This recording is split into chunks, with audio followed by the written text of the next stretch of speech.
Welcome to the 28th installment of ESPN Honolulu Fan Friday Talk Story. I'm your host, Tiff Wells. With me today for the first half of our Talk Story, he's a junior diver on the men's swim and dive team and recently named earlier this month the MPSF Diver of the Year, Max Burman. Max, welcome to Talk Story. Thank you for having me. Thanks for joining us. Now, the award we just mentioned, Conference Diver of the Year, where were you when you heard the news and what did it mean to you? I was at home and just doing school online, and it just made me really happy to see because, from the beginning of the fall, we didn't really think we was going to have a season, and just being able to have a season and then being named the Diver of the Year it just made me happy and just really honored. You're the first ever diver. I don't know if you're aware of this, but in conference history, you're the first ever diver in MPSF history to be named Freshman of the Year, later then Diver of the Year in their career. How cool is it to be a part of history, and what makes you so good at diving? Oh, it's super cool and just a lot of fun just a lot of fun. I'm not really sure. I just really enjoy it and feel like it's a lot of fun. So I feel like just enjoying it and then practicing a lot and then enjoying practicing it. I feel like that's your hometown, forgive me, we're going to try to pronounce this correctly, Jönköping in Sweden. Mm-hmm. For those that haven't been to your hometown, that haven't been to your country, can you describe what it's like? Yeah, it's not a super big city, and it's not small, but it's like mediocre, and yeah, it's not super much going on, but it's still like a pretty good city. I like it. Growing up in Sweden, what sports did you compete in? I started off with a little bit of hockey and soccer, like almost everyone does back home. And then I went into diving after that. Around what age did you get into diving, and who was kind of your influence to get you into the sport? I think it was around 10 when I started diving. And I had a friend who did it. And then my parents thought I would really enjoy it. So that's why I went into it. You're now a two-time MPSF All-Academic Team honoree. Are your parents more proud of the academic achievements or your diving accolades? I think both, I would say. Now, you've done this for a long time. Are you nervous every time you go up the ladder and you step on the board before you go through your routine, ultimately going into the water? I would say yes, but I kind of like it being a little nervous. You're a two-time Swedish junior national champ in both the 1 meter and 3 meter events, and you're also the Swedish senior national champ in those two events back in 2017. Is one event harder than the other, and is any of the two easier to train for? No, I wouldn't say one is harder. They're a little different, and there's just different things you have to work on and focus on, but I wouldn't say that one is easier than the other one. When you competed in the Junior European Championships in 2016 and 2017, what did you learn about yourself as you competed in those events? I would say it was a great experience and to be able to compete in longer competitions. And I very much think it helped me to become a better diver, especially here when there's more longer competitions than when they are back home. When did you know you wanted to come to the States to dive in college? I would say probably my sophomore or junior year in high school, since I realized that back home there's not really a possibility to combine like studies and sports. So to be able to do that, I realized that I pretty much had to go to the U.S. Besides UH, what other schools were looking at you, and what led you to come to Hawaii? There were a few schools, but the main reason that I wanted to come to Hawaii was because of Mike and Anita, and I had a friend from back home Sweden, Johan, who went here, and he all I heard from him was good stuff, and he really recommended the program, so that was ultimately what made me choose UH. Who's the better cook in the family, mom or dad? Oh, that's a tough question, but I would have to say mom. If there's one dish that you would want mom to make right now, what would you pick and why would you pick it? I would have to say meatballs because, yeah, just a Swedish dish and I just miss it. You also have two siblings, and of the three of you, who's the better athlete? I would have to say myself because neither of them really do any sports, so I would have to say myself. There's a lot of pride to compete for Hawaii, whatever the sport may be, but there's also pride to compete for one's country. Is your ultimate goal to make the Swedish national team? Yes, it is. That's my ultimate goal this year. What could you imagine what it would be like to compete in the Olympics and wearing the colors of your native Sweden? No, I can't imagine, but if it happens, it would be a great honor. As you look back on the first 3 years here at UH, diving-wise, what are you most proud of? That's a great question. I would have to say qualifying for the NCAA championship both last year, even though it didn't happen, and then this year. And that was going to be my next question, as you just talked about the NCAA championships from last year. You qualified in both the 1 and 3 meter events, but of course, the championships and then the season was canceled due to the ongoing pandemic. How tough was it for you when you found out the championships were canceled because of the pandemic? Yeah, it was. It wasn't exactly like fun news to have, and I think we all were just super shocked at what was going on, and since no one really knew what was going to happen, so. How did you stay mentally focused, but also in diving shape during this time? So I went back home to Sweden when the pandemic first happened, and luckily we were able to train back home. But it was kind of hard to keep up motivation since like you didn't really know what you were training for. So we're just training, but no real goal with the training. When you found out that there would be a 2021 season, just how happy were you? I was extremely happy, and it was kind of a shock I would say it was kind of shocked since from the beginning, we didn't really know like what was going to happen, if we were even going to be allowed to train or if it's going to be any competitions or anything. At this year's MPSF championships, you won the 3 meter event. You placed 5th in the 1 meter. Were you happy with both performances? I was happy with the 3 meter performance, but not the 1 meter performance. I was hoping for a lot better. Now, over at the Zone E Championships, you did well enough to earn a spot at the NCAAs. Competing in the NCAAs, what did you learn about yourself the most? It was a great experience, and I would say that what I learned was that you have to be very consistent, and even if you make just one mistake or miss a dive, then that could be what cost you a spot in the consolation final or the final. Were you nervous at any point in time? Yeah, I would say I was nervous. So how after that, say, first dive, did that help to kind of lessen the nerves that you had going into it? Yeah, for sure. And I feel like that was because then you're already in the competition you started, and then you start to think about what's going on, and instead of thinking of how you're going to perform. To be a part of a swim and dive program that now has won 5 straight conference titles, do you feel like you're part of a dynasty right now? Yeah, I would say so. And I feel like the program is doing real well right now, and everyone's performing at a great level.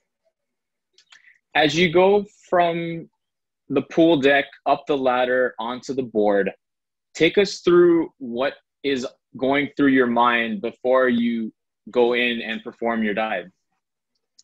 I would say that I'm just trying to see the dive in my head and trying to visualize what I want to do, and then I just try to mimic that, what I've been visualizing when I do the dive. We all know that all UH teams, when they travel, they log a bunch of air miles. When you do travel, what are some of the must-have items in your carry-on bag when you do go and travel for a competition? My must-have would be my neck pillow, and then my phone and my headphones, so I can listen to music or watch movies. And last one here, Max, for you. If mom and dad are watching this, what would you like to tell them? And if you could answer this both in Swedish and then in English? I would tell them that I miss them and I hope that they're doing great. Jag saknar och hoppas att ni har det jättebra. Max, this has been so much fun. We appreciate the time you've given us today. Thank you so much, and congratulations on a great season. Thank you. Thank you for having me. We do need to take the break right here, Max, but when we do come back, we'll be joined by your head coach, Mike Brown. For Max Burman, I'm Tiff Wells. You're listening to ESPN Honolulu Fan Friday Talk Story.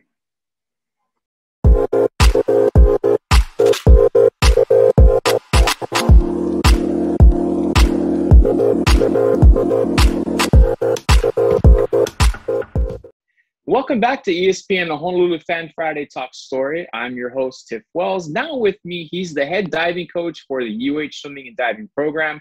He was recently named the MPSF Co-Diving Women's Coach of the Year for the 9th straight year, and also the Co-Diving Coach of the Year for the 5th straight year on the men's side. Talking about Coach Mike Brown. Coach, welcome to Talk Story. Thank you. Good to be here. Thanks for joining us. Now, what got you into coaching and specifically coaching in diving?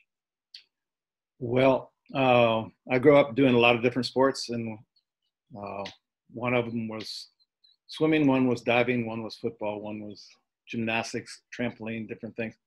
And when I was in high school, our summer club was blessed by having a world-class diver come and coach our kids or coach the kids, and I was one of those kids, and that spurred me on into more serious approach to the sport of diving. And then I went to college and dived after college, and then eventually when I retired from diving, I took a job coaching diving at the University of Texas, which had just built a brand new, beautiful swimming center, and I was able to coach there for 18 years, and eventually moved here. We'll talk more about your time at Texas and their longtime head coach who has recently retired. But looking over different college sports, of course, all sports have different scholarship limits. For swim and dive, what's the scholarship number for diving specifically? Well, we're one of the few sports in the NCAA that has to share their scholarships with another sport. So we're joined with swimming by convenience of a body of water. In the Olympics, they're separate sports. A lot of places they're separate sports, but in NCAA competition, they're combined. So the scholarships are combined. So you get a certain amount depending on how good athletes you can attract, and also how well you can negotiate with the swimming coach. So we've had a lot of support from the swimming coaches over the years here at Hawaii, and we've attracted a lot of really top divers. So we're very fortunate for that. There's 14 scholarships for men and women swimming, 9.9 for men's, and that goes for both swimming and diving. So we usually have 2 to 3 scholarships for women and 1 to 2 for men. You were hired here in the summer of 2000, and you talked about the facility over at Texas. And of course, the longtime swim and dive head coach, Eddie Reese, just announced his retirement after more than 43 years. This after winning the national championship earlier this year. To you and to the sport, what did Coach Reese mean? Well, he was an icon, and he innovated a lot, and he set a lot of good examples for the sport of swimming and how to coach college swimming. He and I coached together for 16 years, and we won 5 national championships together. And since then, he's won 10 more, and this was his 15th NCAA championship, which was most ever by any swimming coach. So he kept doing it. He was 79 years old this year, and he's retiring. So I couldn't quite last that long, but I'm getting close. I'm guilty of this, and I feel very bad to say this, but also for most sports fans, casually, we see this sport every 4 years during the Olympics. How do you feel that the sport of diving can continue to grow and just continue to gain more popularity? Well, it's nice for it to be visible, and United States Diving, which is the national governing body, has always been trying to get more television coverage, and that helps. it depends on the climate of sports on TV and things like that. So cable has helped some, and there was a big boom in diving by gymnastics, which exploded, and that helped. But one of the things I think would help was if swimming and diving were separated at the college level, so that diving could stand on its own and present the spectacular sport that it is. It's really exciting, and a lot of the swimmers don't even get to see it except at the NCAA's or at their conference championships. So it's something that a lot of people in the sports world don't notice that often, and even in Hawaii. But there are some people that really love it, and they're very big fans, and they love to follow every inch of competition that we have. For a time being, you served as a U.S. national team coach. And in that time, how did that experience help you throughout your coaching career? And what did it mean to you to represent your country? Well, I was able to dive on the national team for a number of years and try out for the Olympic team. And it made me have some focus on what was involved at the top level. And being able to coach at the Olympics and being able to coach the national team got me to be exposed to international divers at the top level, and to work with a lot of the top athletes in the United States. I've been fortunate that through Texas and here to work with a number of excellent divers that are NCAA champions or national champions. And I'm also very proud of the fact that 4 of my former divers have gone on to be U.S. Olympic diving coaches. And so I feel like I contribute, even though I'm out in the middle of the Pacific diving, coaching a small group at the University of Hawaii who varies in quality at various times, but usually we're right near the top. So some of them go on to the Olympics, and some of them try to get to the Olympics, and it's an exciting process for them. Let's go back a couple of years to 2015, where the women's diving team swept the MPSF championships. Looking back on that, what did it mean to you and also to the staff at that time, the programs and school's first ever MPSF title across any sport or gender? Well, we were really happy that we won an MPSF championship. And I coached with my wife, Anita Rossing, and she's been one of the top coaches around also. And we've been to the NCAA like 23 times each. So while we're here at Hawaii, and over 20 more times when we were at Texas, or I was at Texas. So we're exposed to that level, and to win the conference championship was always exciting. And to have the name MPSF is a special meaning in Hawaii, because it was the classic men's volleyball and women's water polo conference that had the best teams in the country. That's not true in swimming and diving, so it's not quite the level of accomplishment, but just to have that name and be the first team to do it was real special for everybody. Looking over the roster for both the men's and women's swim and dive teams, specifically at the diving team, it's a very diverse group. Players from all over the country, all over the world. How do you recruit, and what do you look for in a diver? Well, we do have a lot of international divers on our team, and sometimes it's easier to attract international athletes than it is to attract Americans, even though a lot of the international athletes are diving at a higher level. It's sort of a worldview. Everybody's a person, and it doesn't really matter where they're from. They end up being part of a team, and everybody gets along really well together and shares a lot together. And they try to go to visit each other in all the different countries, and it's good. We look for ability. We look for intelligence. That we will look for good students. I think our diving team had an ACUM this fall of 3.7 and a couple at 4.0, and we get a lot of bright kids, and we get a lot of people that are motivated and are really hungry to improve. And if they're not, I guess they just choose to go elsewhere, or they leave here at some point. So we're looking for good dive. You talked earlier about how you would like to see swim and dive be separate, but they are joined together right now. How close-knit is the swim and dive team, and how how close are you with Coach Elliot Potasnik? Well, the swimming and diving team, they do a lot of things together. A lot of them live in the same apartments together, swimmers and divers. And when they're in the dorms, they cross paths a lot. During this COVID year, we haven't been interacting as much with the swimmers because they want to keep everybody as separate as possible. And we're at one end of the Duke Conomoco Aquatic Complex in the diving well, and they're in the swimming pool. So we don't see them as much. When we compete, we're pretty close, and we get excited about how everybody's doing. And it takes a lot of work to get everybody going together because they're totally working out at different times. Their focus is different. The swimmers are tired. The divers, it looks like they're having fun, but they're getting beat up by going off 10-meter tower. So it's just a little different ball game for swimmers and divers. 2020, you just mentioned COVID. Where were you when you found out that the season was going to be canceled? And how tough was it to tell your team that there was going to be no more season? Well, we had just completed our NCAA zone meet in Flagstaff, Arizona.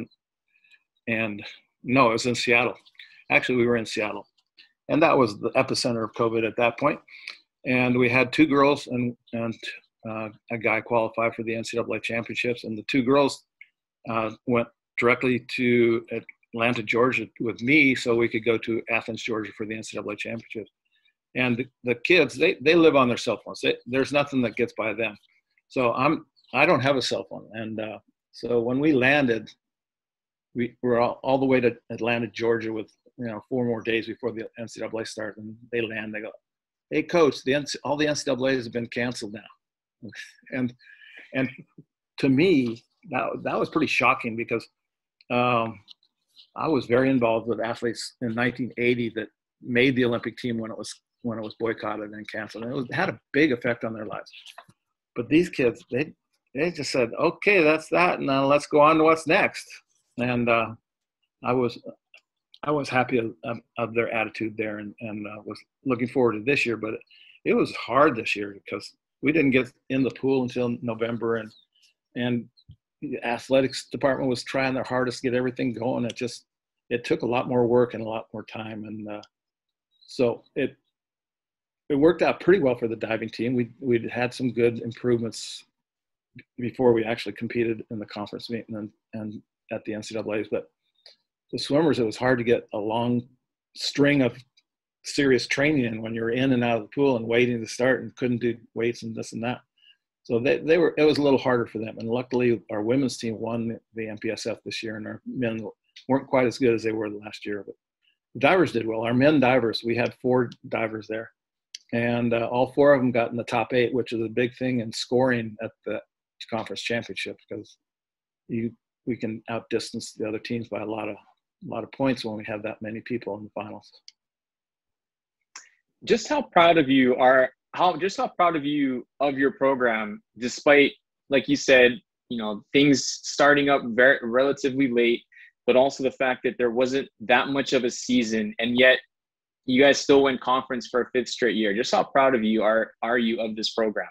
Well, it was pretty amazing because coming in, we had five new divers. 4 of them were freshmen, and 1 was a transfer, and 3 returnees.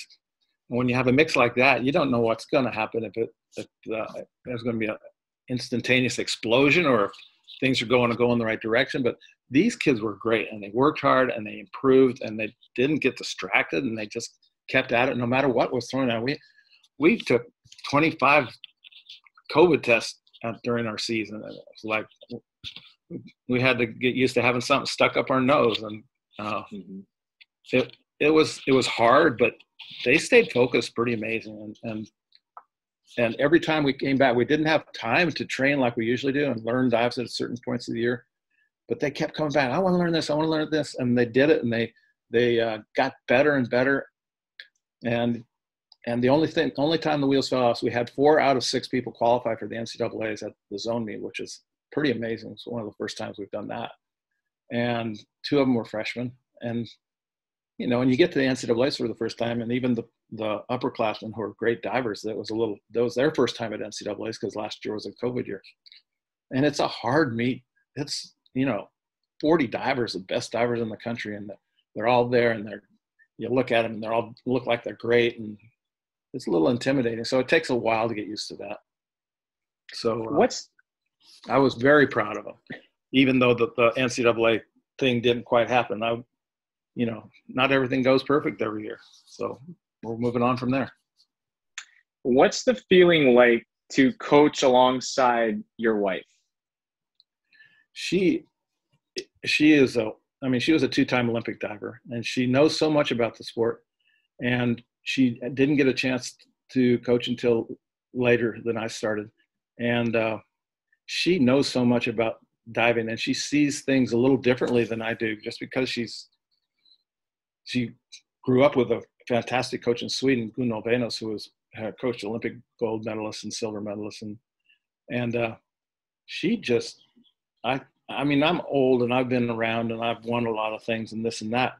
But when I watch her coach, I see things I've never seen before. And I see her see things that I've never seen before. So it's exciting, and kids improve and they clue into it. And it's like having an intuitive coach on the deck. And she senses things that I don't, because I'm a little old and crusty, and she's fresh and brilliant. And it's, you know, it's like, okay. So I think it's turned out to be really good to have two people on deck.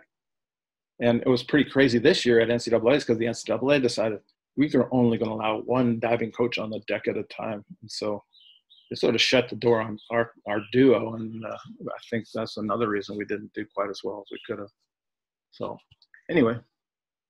Last year, Hawaii Athletics Today's series called Bose Kitchen, where coaches and players would showcase a favorite dish that they would make. If you were part of this series, what would you choose to make and why?